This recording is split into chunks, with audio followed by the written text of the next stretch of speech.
इतिहास वार्ता में आप सभी का स्वागत है। आज हम बात करने वाले हैं कैबिनेट मिशन योजना। इसके पूर्व हमने वेबल मिशन या वेबल योजना के विषय में बात की थी। कैबिनेट मिशन योजना इसके पश्चात भारत आया।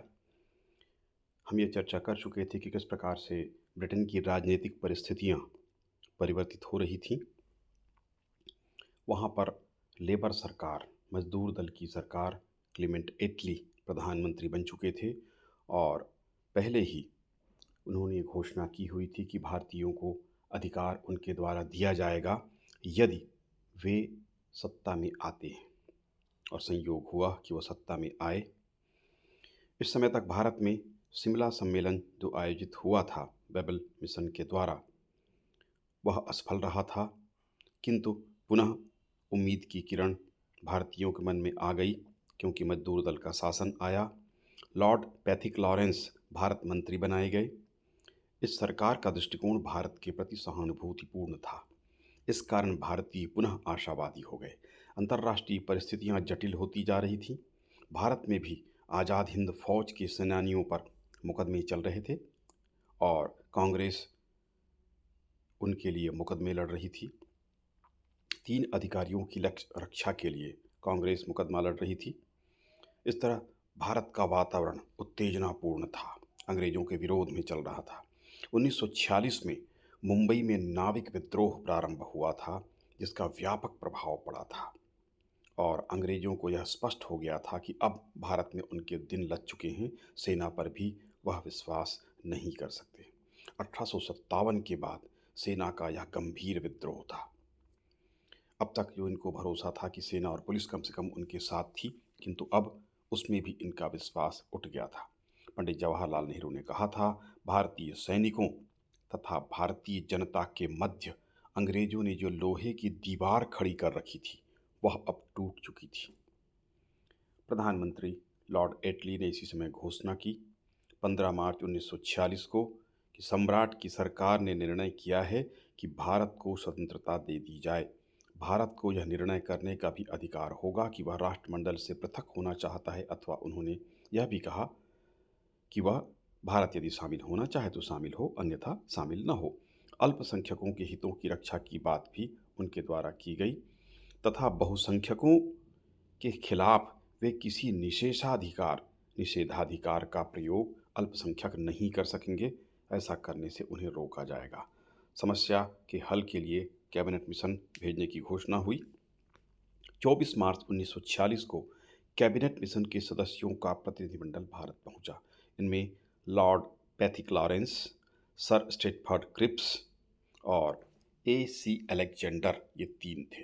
पैथिक लॉरेंस ने इस अवसर पर कहा, जिम्मेदारी का हस्तांतरण हम इस भांति करें जिससे यह कार्य हमारे लिए सम्मान और अभिमान का कारण बन जाए। कैबिनेट मिशन के कार्य देख लेते हैं। महत्वपूर्ण व्यक्तियों से बातचीत शुरू की। कांग्रेस से, लीग से, गवर्नरों को प्रांतों के बुलाकर विचार विमर्श किया गया। रियासतों के प्रतिनिधियों से भी बातचीत की गई। मिशन का भारत में शानदार स्वागत किया गया। इस समय मुस्लिम लीग देश के विभाजन की मांग कर रही थी, तो दूसरी ओर कांग्रेस विभाजन के विरोध में थी। अतः मिशन ने कांग्रेस और लीग के मध्य समझौता कराने के उद्देश्य से शिमला में त्रिपक्षीय सम्मेलन का आयोजन किया, जिसमें कांग्रेस लीग के 3-3 सदस्यों तथा वाइसराय और मिशन के सदस्यों ने भाग लिया, लेकिन इसका कोई हल नहीं निकला। कैबिनेट मिशन ने स्वतंत्र मुस्लिम राज्य की स्थापना को अस्वीकार किया, जिसके कारण इस प्रकार थे।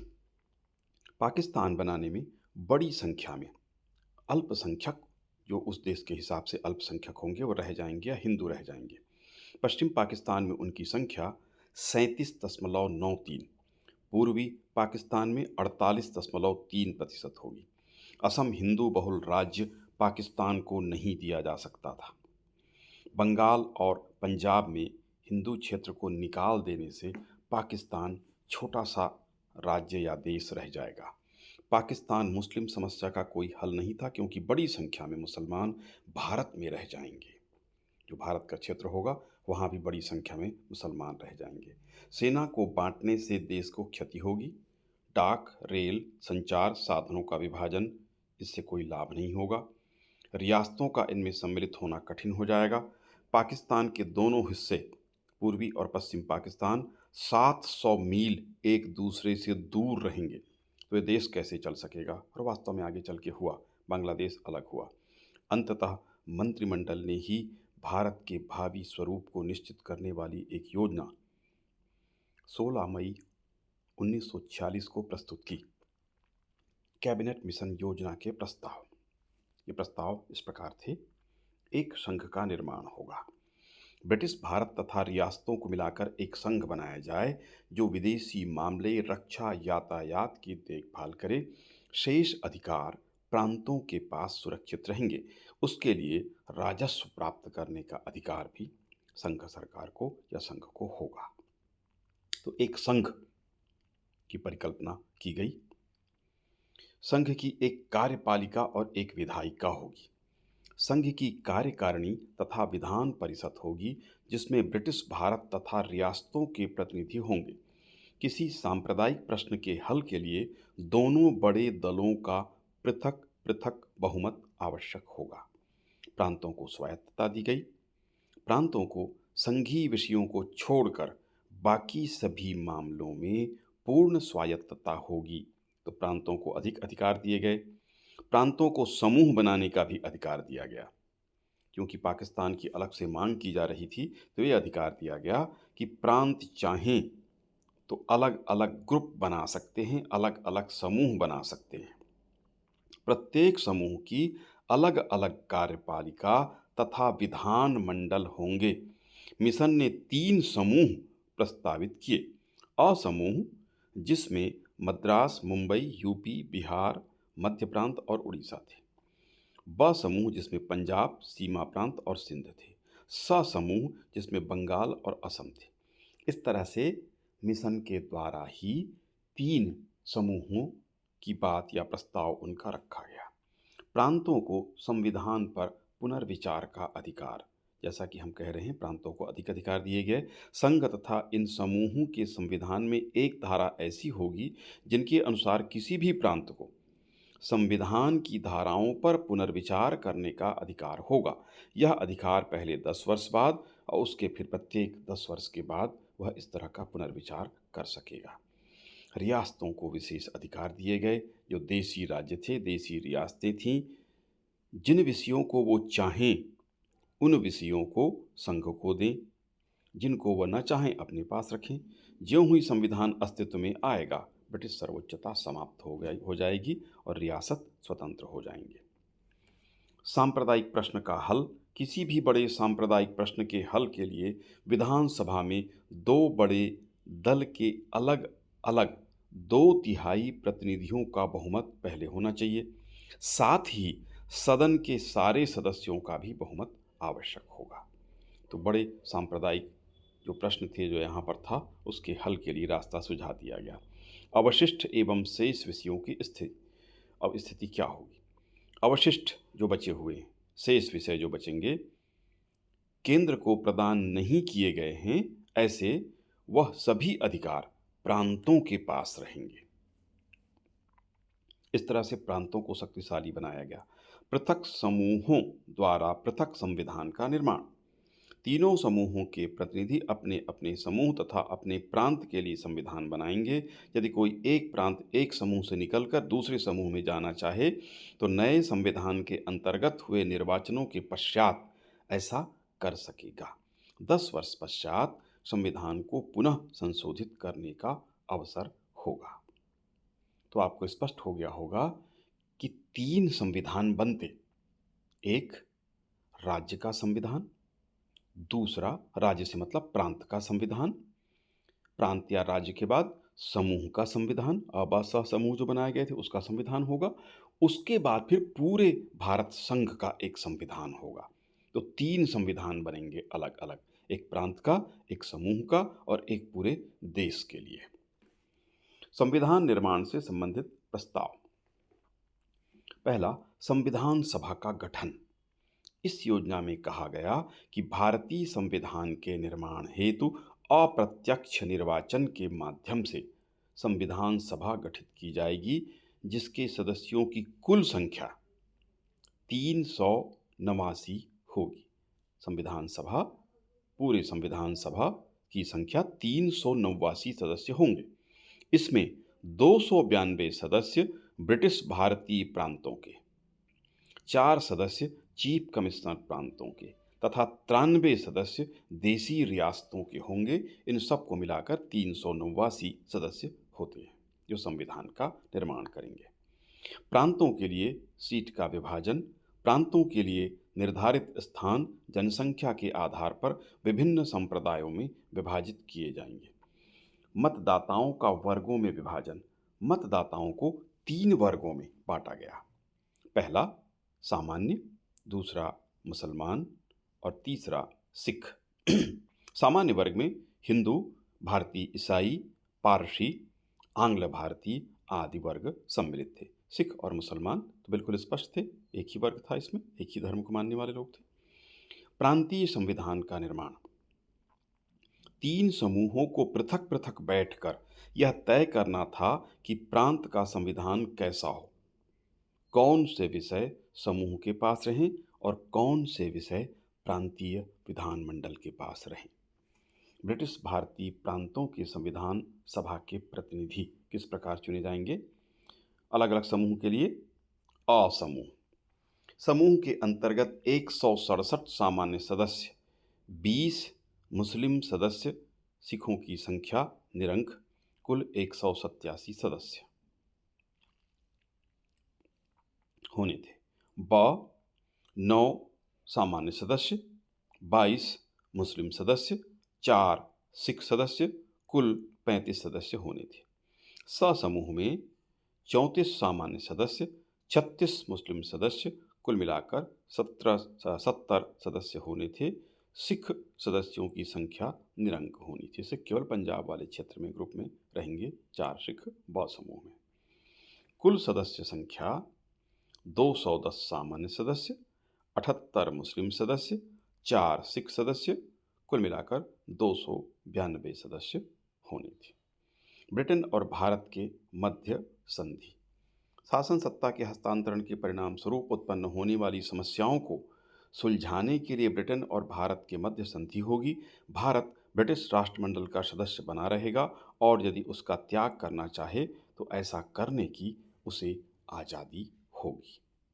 अंतरिम सरकार विषयक सुझाव, जब तक संविधान सभा नए संविधान का निर्माण नहीं कर लेती, देश में एक अंतरिम सरकार की स्थापना की जाएगी। कैबिनेट मिशन योजना इस प्रकार से थी। उसके विभिन्न प्रस्ताव थे। 3 तरह के संविधान होते थे। ग्रुप भी अलग अलग बता दिए गए। केंद्र के अधिकार, समूह के अधिकार और राज्य के अधिकार के विषय, ये बैठकर उनको तय करना था। मोटी मोटी बातें तय की गई। बाकी संविधान निर्माण के समय अलग अलग समूहों में सब प्रांत के लोग बैठेंगे और सभी प्रांतों के लिए कानून बनाएंगे या निर्णय करेंगे। कैबिनेट मिशन योजना का मूल्यांकन, ज़्यादातर नेताओं के द्वारा कैबिनेट मिशन का स्वागत किया गया। महात्मा गांधी ने कहा, तत्कालीन परिस्थितियों में ब्रिटिश सरकार द्वारा प्रस्तुत यह सर्वोत्तम प्रलेख था। अब प्रलेख मौलाना आज़ाद ने कहा, कांग्रेस और मुस्लिम लीग दोनों के द्वारा कैबिनेट मिशन योजना की स्वीकृति भारतीय स्वतंत्रता आंदोलन के इतिहास में एक गौरवपूर्ण घटना है। इसका अभिप्राय था कि स्वतंत्रता के कठिन प्रश्न का निर्णय वार्ता और समझौते से हुआ, न कि हिंसा और विवाद से। गुण इसके देखेंगे, कौन कौन से गुण थे। सरकार का ईमानदार प्रयास, भारतीय संवैधानिक गतिरोध को दूर करने के लिए सरकार का यह ईमानदार प्रयास था। अब वस्तुतः ब्रिटिश सरकार भारत को पूर्ण स्वतंत्रता प्रदान करना चाहती थी, तो ईमानदार प्रयास था। दूसरा, पाकिस्तान की अस्वीकृति। इस योजना ने स्पष्ट रूप से पाकिस्तान की मांग को अस्वीकार कर दिया और यह बताया कि यह कोई समस्या का समाधान नहीं था। इस तरह भारत की एकता और अखंडता को मान्यता दी गई तथा व्यवहारिक सुझाव भी प्रस्तुत किए गए। तो पहली बार ऐसा था कि पाकिस्तान की योजना को ब्रिटेन के किसी किन्हीं सदस्यों ने या योजना ने अस्वीकार किया था, जबकि अब तक उसे बढ़ावा देने का कार्य इंग्लैंड की ओर से हो रहा था। तो यह स्पष्ट रूप से समस्या के समाधान के लिए प्रयास था। अल्पसंख्यकों के हितों का ध्यान रखा गया, इसकी व्यवस्था इसमें की गई। प्रजातांत्रिक सिद्धांतों का पालन हुआ। 10 लाख व्यक्तियों पर एक प्रतिनिधि चुनने का अधिकार दिया गया।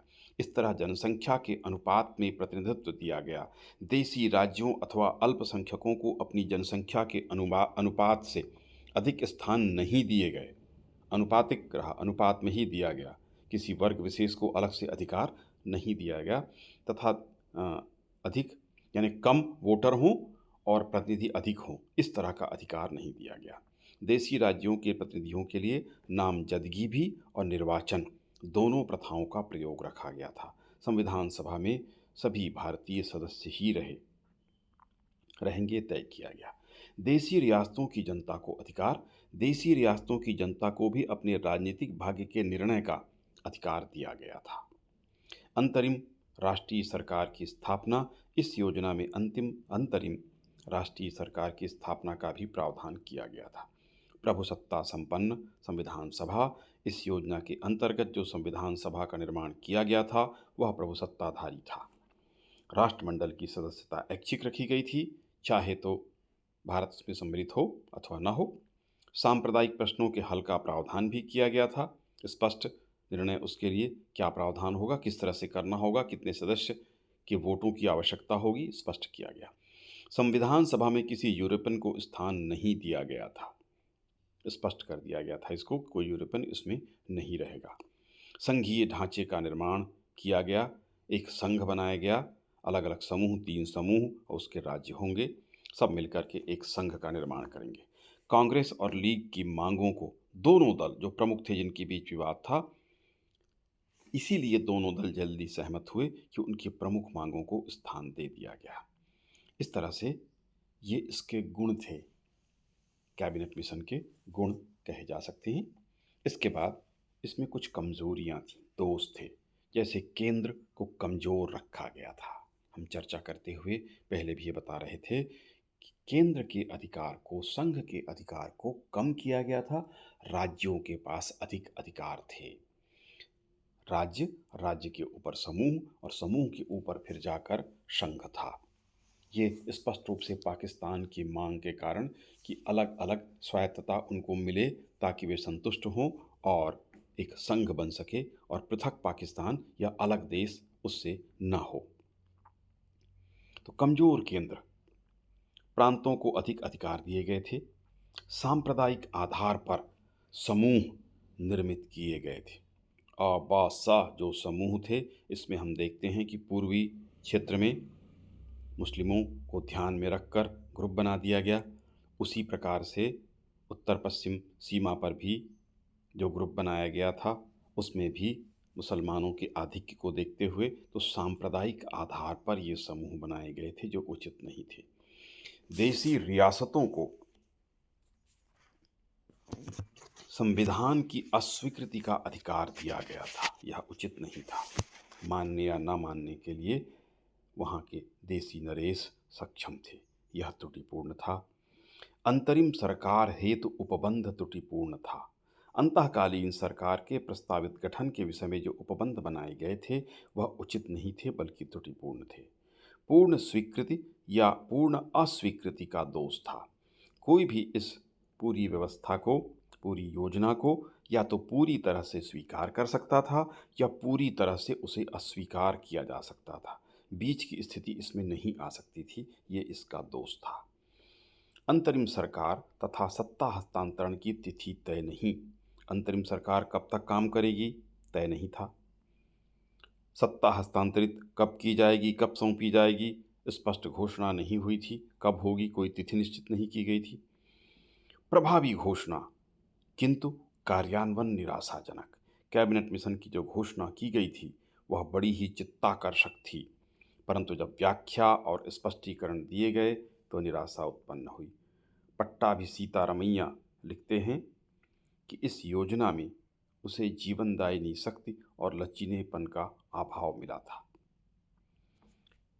समूहकरण की योजना अस्पष्ट थी, प्रांतों का जो समूहीकरण की योजना बताई गई थी, ग्रुप बनाया गया था, वो क्या अनिवार्य था या और भी अलग ग्रुप बन सकता था, स्पष्ट नहीं था और उसकी योजना पूरी तरह से स्पष्ट नहीं थी। इसी कारण कांग्रेस और लीग में इन बातों को लेकर ज़बरदस्त विवाद की स्थिति निर्मित हुई, क्योंकि बातें स्पष्ट नहीं की गई थी। अनुसूचित वर्ग तथा सिखों हेतु पर्याप्त व्यवस्था नहीं थी, इसीलिए सिखों ने इसको स्वीकार नहीं किया था या इसका समर्थन नहीं किया था। संविधान निर्माण की दोषपूर्ण योजना थी। इस योजना के अंतर्गत संविधान निर्माण का क्रम दोषपूर्ण था। आरंभिक कार्यवाही के पश्चात संविधान सभा के सदस्य पहले समूहों का संविधान बनाते, फिर अपने अपने राज्य का संविधान बनाते, तब जाकर संघ का संविधान बनाया जाता। तो ये दोषपूर्ण प्रक्रिया थी, जटिल प्रक्रिया थी। संविधान सभा का प्रभुसत्तापूर्ण न होना। प्रस्तावित संविधान सभा प्रभुसत्ता संपन्न नहीं थी। संविधान के निर्माण का कार्य एक प्रस्तावित योजना और पूर्व निर्धारित सिद्धांतों के अनुसार ही होना था। इसकी कार्य अवधि पर प्रतिबंध लगा दिया गया था और इनका बनाया हुआ संविधान कुछ शर्तों के अधीन ही ब्रिटिश सरकार द्वारा स्वीकृत होने पर ही लागू हो सकता था। बिना स्वीकृति से अपनी मर्जी से संविधान बना के उसको लागू करने का अधिकार इनको नहीं था। तो इस तरह से यह पूर्ण प्रभुता संपन्न, प्रभुसत्ता संपन्न नहीं था। जटिल संविधान की व्यवस्था। इस योजना के द्वारा जिस तरह के संविधान या जिस तरह से संविधान का निर्माण हो रहा था, वह अत्यधिक भारी भरकम और जटिल होता। राज्य का विधान, केंद्र का विधान, समूह का विधान, पूरी तरह से जटिल व्यवस्था कर दी गई थी। सामान्य लोगों के लिए इसे आसानी से समझा भी नहीं जा सकता था। छद्म रूप से, छिपे हुए रूप से पाकिस्तान की स्वीकृति दे दी गई थी। यद्यपि स्पष्ट रूप से इनकार किया गया था कि पृथक देश कोई समाधान नहीं है। इससे कांग्रेस में बड़ी खुशी, बड़ी प्रसन्नता की लहर फैल गई थी। लेकिन जब प्रावधान किए गए तो समूह बनाने का अधिकार दिया गया, और न केवल दिया गया समूह बनाने का अधिकार, बल्कि बांट के बता भी दिया गया कि ये बांग्लादेश वाला जो स्थान है वो, और इधर जो वर्तमान पाकिस्तान है वो, अलग अलग ग्रुप बना दिए गए आबासा करके। इस तरह से छद्म रूप में पाकिस्तान को स्वीकृति देकर उचित नहीं किया गया। समूह वैकल्पिक थे या अनिवार्य थे, यह स्पष्ट नहीं किया गया था। असम को बंगाल से जोड़ना अनुचित था। बंगाल और असम को एक समूह में रखा गया था, जो अनुचित था। असम हिंदू बहुल प्रांत था, जिसे मुस्लिम बहुल प्रांत बंगाल के साथ जोड़ा गया था, जो उचित कार्यवाही नहीं थी। पंजाब के सिख अल्पसंख्यकों की सुरक्षा नहीं। पंजाब प्रांत में निवास करने वाले सिख अल्पसंख्यकों की सुरक्षा के लिए कोई व्यवस्था नहीं की गई थी। इस कारण से अंततः एक अच्छी योजना थी, वास्तविक प्रयास था, अच्छे प्रावधान किए गए थे। यद्यपि बहुत बारीकी से दो दलों के बीच सामंजस्य स्थापित करने के प्रयास के कारण यह जो प्रयास था वह बहुत जटिल हो गया था। इस कारण से अंततः ये योजना असफल हुई थी। वो किस प्रकार से असफल हुई, फिर किस प्रकार से सरकार ने प्रयास किया, लंदन में कैसे सम्मेलन बुला के इसको निपटारे का प्रयास किया गया, और अंत में इसके असफल होने पर माउंटबेटन को भारत भेजा गया, जिनके द्वारा भारत पाकिस्तान के विभाजन की बात तय की गई। तो ये अगले सेशन में हम चर्चा करेंगे।